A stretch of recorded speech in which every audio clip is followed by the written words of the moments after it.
In tonight, with United Airlines removing 24 Boeing 777s from service, the FAA demanding it. After that flight from Colorado, it forced an emergency landing. This was shortly after takeoff, and the video, well, these images are terrifying. You know, they had the engine on fire. First-hand accounts of those on the ground, they heard a boom. They saw debris just falling on that neighborhood in Colorado. The big question tonight, how does this happen? Could it happen again? Our Jordan Burroughs now live in the studio. Hi, Jordan. Hey, Nick. Tonight we're speaking with aviation experts around the country and right here in Utah to figure out what this engine failure on a commercial flight means for us, for the Salt Lake International Airport, and what travelers can expect.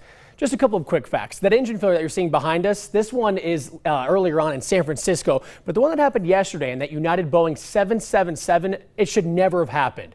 Aviation expert John Nance says this isn't about Boeing, the manufacturer of these planes. It's about the engine made by a company called Pratt & Whitney. Their engines have had this happen 3 times now in the last 3 years on commercial flights. Now you're going to see some video here. This is starting in San Francisco back in 2018. You might remember when this happened there. It also happened again in Japan just less than 2 months ago. Yesterday's very high-profile engine failure. No doubt why the FAA took this very unusual step to ground 24 airplanes in the United Airlines fleet.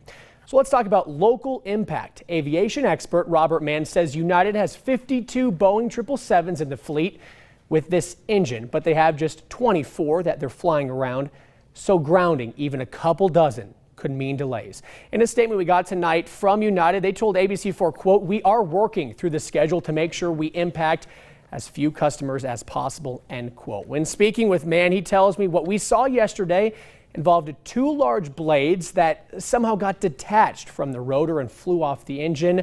And obviously, of course, this is just so much information, but these images so striking that we're genuinely curious. How close was this to a disaster? Should passengers have concerns about this? Mann told me 99 out of 100 pilots will never have something like this happen in their entire career. But we learned something really fascinating. It's so interesting tonight. These commercial planes are actually designed to fly on just one engine. They can't take off and land with just one. So the second, in a sense, is just redundancy. Mann tells us the United crew acted professionally. They immediately declared emergency, calmly went through their checklist, and had an uneventful single engine landing.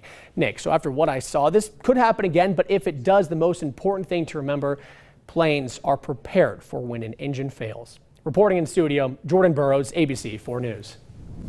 Okay, thank you, Jordan.